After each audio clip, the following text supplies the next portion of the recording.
A lei da vitória. Líderes descobrem uma forma de a equipe vencer. Você já pensou sobre o que diferencia os líderes que vencem dos que perdem? O que é preciso para tornar uma equipe vencedora? É difícil identificar a qualidade que distingue vencedores de perdedores. Cada situação de liderança é diferente da outra. Cada crise tem seus próprios desafios. Mas acho que líderes vitoriosos têm uma coisa em comum. Nunca estão dispostos a aceitar a derrota. E para eles, a vitória como uma possível alternativa é inteiramente inaceitável. Como resultado, eles descobrem o que precisa ser feito para conseguir a vitória. A crise parece revelar o melhor e o pior dos líderes, porque nesses momentos a pressão é grande e os riscos são altos. Isso certamente foi verdade durante a Segunda Guerra Mundial, quando Adolf Hitler ameaçava esmagar a Europa e reconstruí-la de acordo com a sua visão. Mas contra o poder de Hitler e de sua horda nazista, ergueu-se um líder determinado a vencer. Um praticante da lei da vitória. O primeiro-ministro britânico, Winston Churchill. Ele inspirou o povo britânico a resistir a Hitler e, por fim, vencer a guerra. Em 1932, muito antes de se tornar primeiro-ministro, Churchill nos alertou contra os nazistas. Não se iludam. Não acreditem que o que a Alemanha pede só é igualdade. Eles procuram armas. E quando as tiverem, acreditem em mim, pedirão de volta os territórios ou as colônias que perderam. Como líder, Churchill podia ver o que estava por vir e tentava preparar o povo da Inglaterra para o que considerava uma luta inevitável. Nos anos seguintes, continuou a falar contra os nazistas. Em 1938, quando Hitler anexou a Áustria, discursou perante os membros da Câmara dos Comuns. Durante 5 anos falei à Câmara dos Comuns sobre essas questões, mas não obtive grande sucesso. Vi esta famosa ilha descer de forma incontinente, submissa, a escadaria que leva a um abismo tenebroso. Agora, finalmente, chegou a hora de levantar a nação. Talvez seja a última oportunidade de levantá-la e termos a chance de evitar a guerra ou a chance de conseguir a vitória, caso nossos esforços para evitá-la fracassem.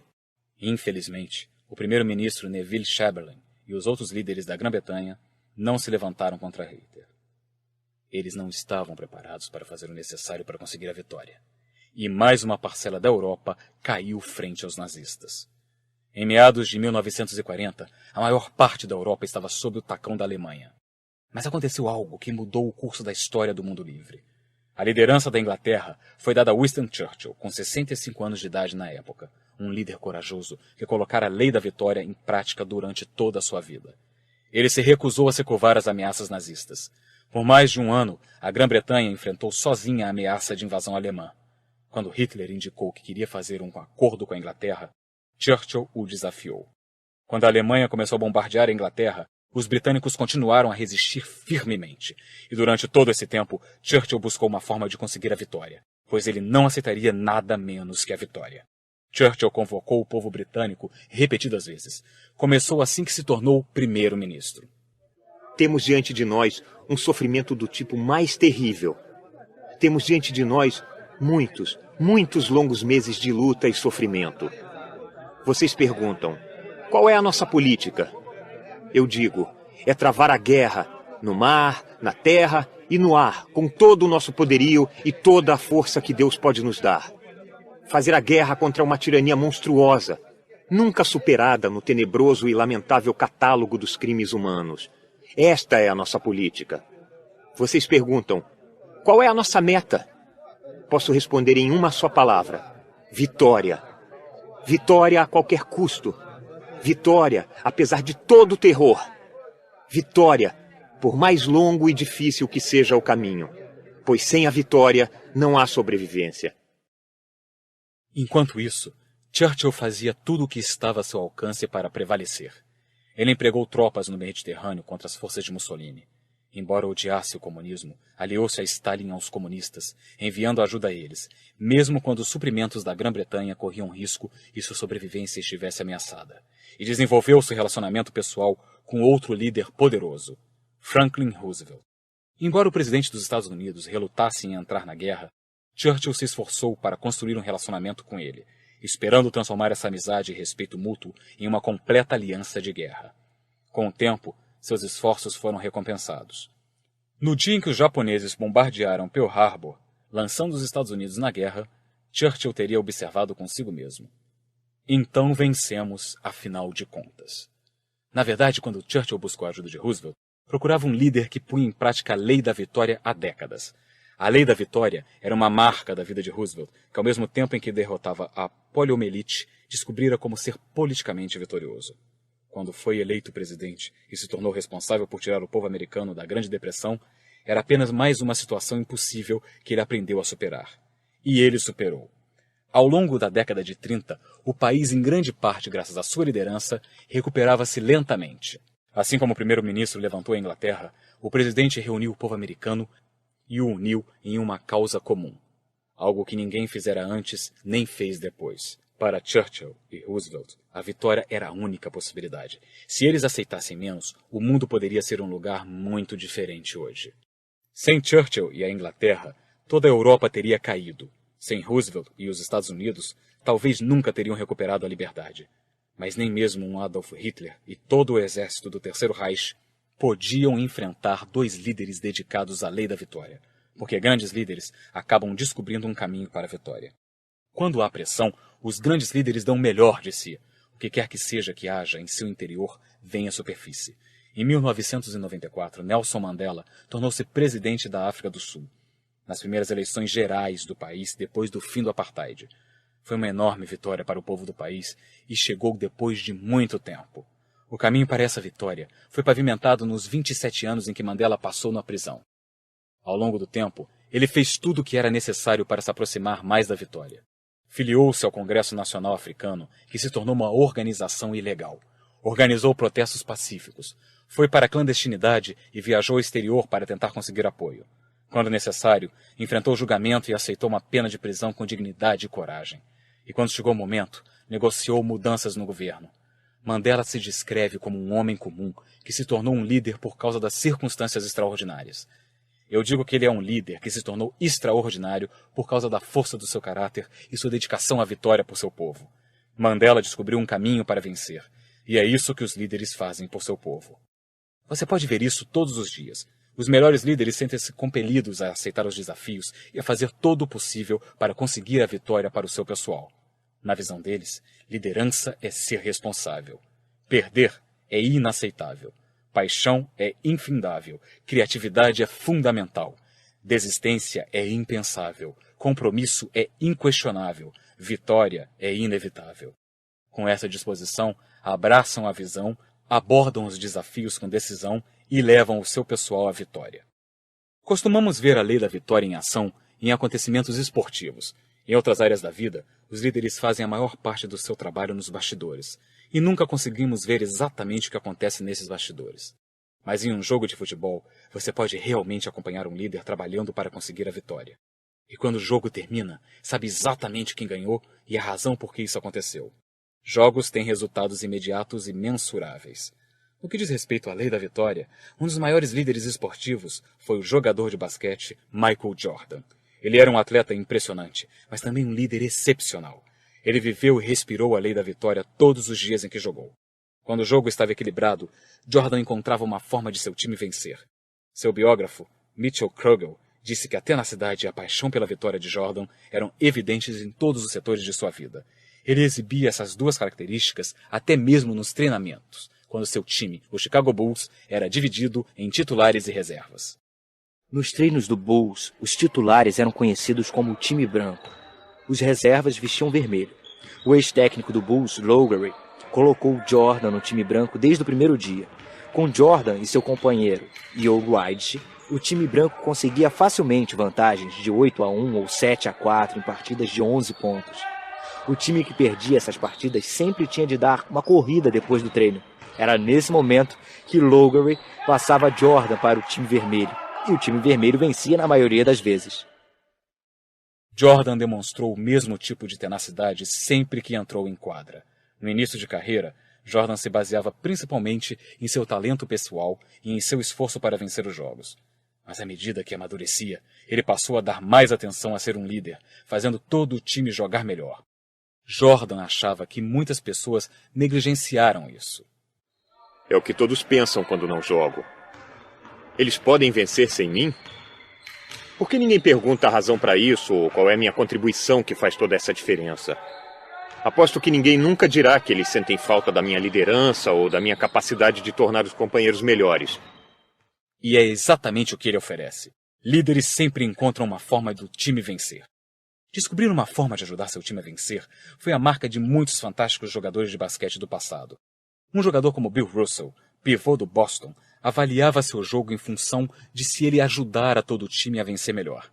E o resultado disso foi a conquista de 11 títulos da Liga Profissional Norte-Americana de Basquete. Johnson, ala do Lakers Magic, escolhido melhor jogador da liga 3 vezes e vencedor de 5 campeonatos, era um cestinha fantástico, mas sua maior contribuição era a capacidade de comandar o time e colocar a bola nas mãos de seus companheiros. E Larry Bird, que deu tudo aos Celtics na década de 80, mostrou que era líder do time não apenas como jogador. Foi escolhido calouro do ano, melhor jogador da liga 3 vezes e levou sua equipe a 3 campeonatos da liga. Mas também como técnico.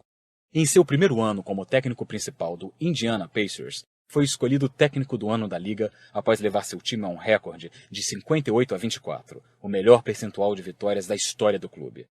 Bons líderes descobrem uma forma de seu time vencer. É a lei da vitória. O esporte em questão é irrelevante.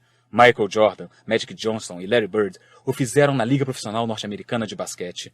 John Elway e Joe Montana o fizeram na Liga Profissional de Futebol Americano. Elway levou seu time a mais vitórias que qualquer outro zagueiro na história do futebol americano. Pelé o fez no futebol, conseguindo inéditas 3 Copas do Mundo para o Brasil. Líderes descobrem uma forma dos seus times terem sucesso. Seja em uma equipe esportiva, seja em um exército, seja em uma empresa, seja em uma organização sem fins lucrativos, a vitória é possível desde que você tenha 3 componentes que contribuem para a dedicação de uma equipe à vitória: visão unificada, diversidade de habilidades e um líder dedicado à vitória e a elevar os jogadores a seu potencial. E como esses 3 componentes atuam? As equipes são bem-sucedidas apenas quando os jogadores têm uma visão unificada. Não importa quanto talento ou potencial estejam em jogo. Uma equipe não ganha o campeonato se seus jogadores trabalham com objetivos diferentes. Isso é verdade nos esportes profissionais, é verdade nos negócios, é verdade em organizações sem fins lucrativos. Aprendi essa lição no ensino médio quando era calouro no time principal de basquete. Éramos um grupo de garotos talentosos e muitas pessoas achavam que venceríamos o campeonato estadual. Mas tínhamos um problema. Os calouros e os veteranos do time se recusavam a trabalhar juntos. A coisa ficou tão ruim que o técnico acabou desistindo de nos fazer jogar juntos e nos dividiu em 2 diferentes grupos para os jogos, um composto de veteranos e outro de calouros. No fim, o time teve resultados péssimos. Por quê? Porque não tínhamos uma visão comum. As pessoas jogavam para seus colegas de classe, não para o time. Também é necessário lembrar que um time precisa de diversidade nas habilidades. Você já imaginou um time de hóquei composto apenas de um goleiro? Ou um time de futebol americano composto só de zagueiros? Uma empresa onde haja apenas vendedores ou só contadores? Ou uma organização sem fins lucrativos apenas com levantadores de recursos? Ou apenas estrategistas? Não faz sentido. Toda organização precisa de diferentes talentos para ter sucesso. Alguns líderes não conseguem entender isso. Na verdade, eu costumava ser um deles. Sinto vergonha de dizer que houve uma época em que eu achava que as pessoas fariam mais sucesso se fossem mais parecidas comigo. Hoje sou mais sábio e compreendo que toda pessoa tem algo com o que contribuir. Somos todos como partes do corpo humano. Para que esse corpo funcione perfeitamente, precisa de todas as suas partes, cada uma fazendo seu trabalho. Reconheço como cada pessoa em minha equipe contribui com suas habilidades únicas e expresso meu reconhecimento a elas. Quanto mais novo em liderança você for, e quanto mais forte sua capacidade natural de liderança, é mais provável que você negligencie a importância dos outros na equipe. Nunca caia nessa armadilha. Lou Holtz, ex-técnico principal do time de futebol americano Notre Dame, acredita na importância de ter bons jogadores com habilidades diferentes.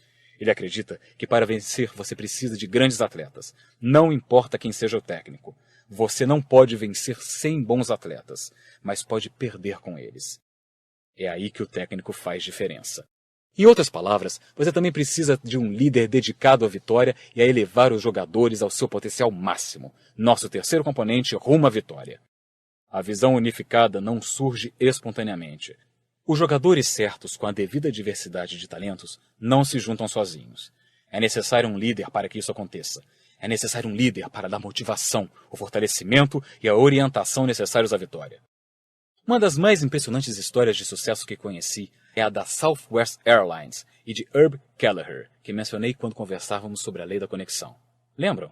Aquele para quem os funcionários publicaram um anúncio de página inteira num jornal, homenageando-o no dia do chefe.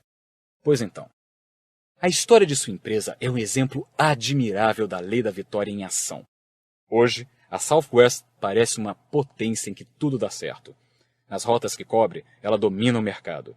A empresa tem uma curva de crescimento constante e o desempenho das ações é extremamente bom. É a única companhia aérea dos Estados Unidos que apresentou lucros todos os anos desde 1973, enquanto outras companhias faliram ou desapareceram. É a única companhia que floresceu depois do 11 de setembro. Os funcionários adoram trabalhar nessa empresa de aviação. O índice de demissões é extremamente baixo e a empresa é vista como a que tem força de trabalho mais produtiva do setor.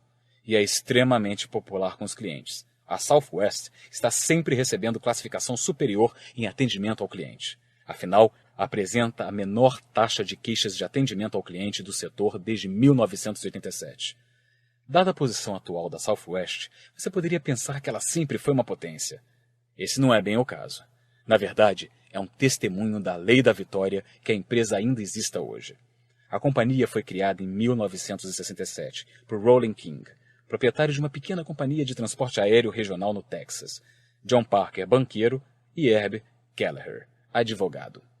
Mas eles precisaram de 4 anos para que seu primeiro avião decolasse. Assim que a empresa foi constituída, as concorrentes tentaram tirá-la do negócio, e quase conseguiram.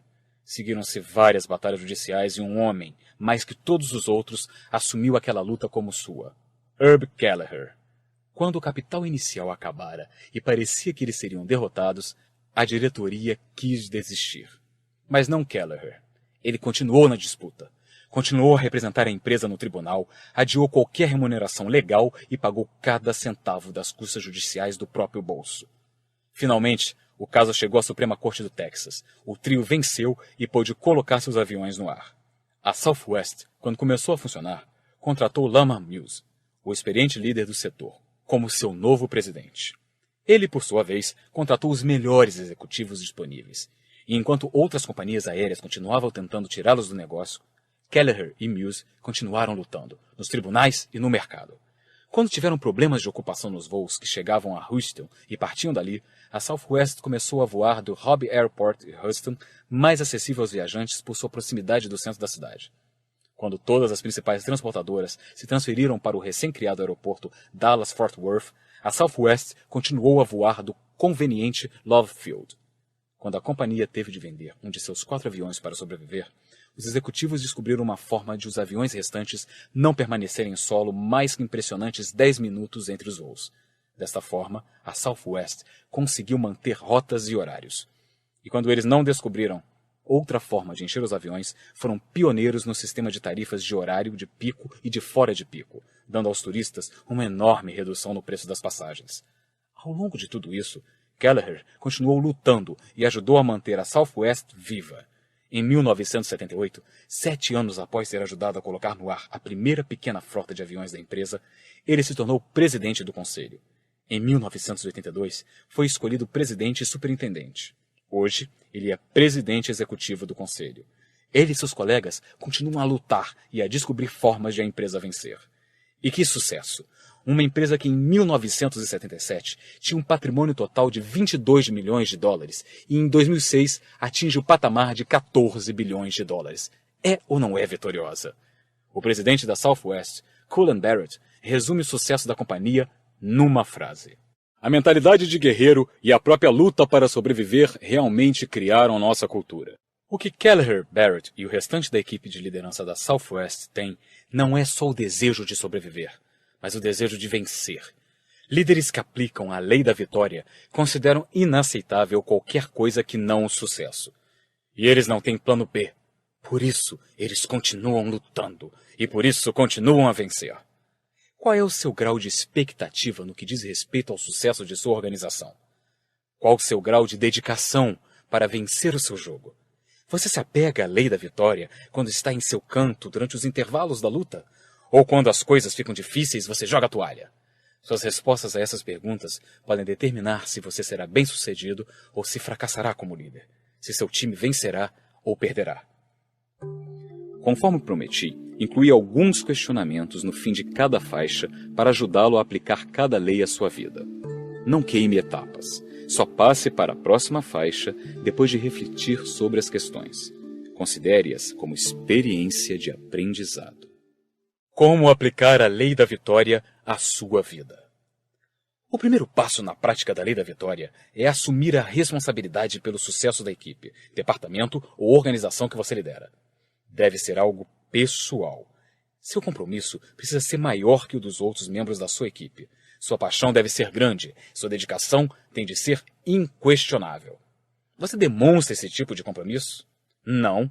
Então você precisa fazer uma autoanálise para determinar se esse tipo de compromisso está em você. Reflita sobre isso. Se não conseguir se convencer a assumir esse tipo de compromisso, ou você está perseguindo a visão errada, está na organização errada ou não é líder certo para a função. Você terá de fazer os acertos adequados. Se você se dedica a liderar sua equipe rumo à vitória, só conseguirá isso se tiver as pessoas certas na equipe. Pense em todas as habilidades necessárias para atingir seus objetivos. Coloque-as no papel. Agora, compare a lista com os nomes das pessoas da sua equipe. Se houver funções ou tarefas para as quais ninguém da equipe é adequado, você precisa incorporar membros ou treinar aqueles que já tem. O outro componente fundamental para liderar sua equipe à vitória é a visão unificada. Faça uma pequena pesquisa informal para descobrir o que é importante para os membros da sua equipe. Pergunte a eles o que eles querem conseguir pessoalmente e peça que eles descrevam o objetivo ou a missão da equipe, do departamento ou da organização. Se você tiver muitas respostas diferentes, precisará se esforçar para transmitir continuamente uma única visão com clareza e criatividade. E isso até que todos estejam sintonizados em uma mesma visão. Você também deve trabalhar com cada membro da equipe para mostrar como metas pessoais podem se alinhar com os objetivos da organização como um todo.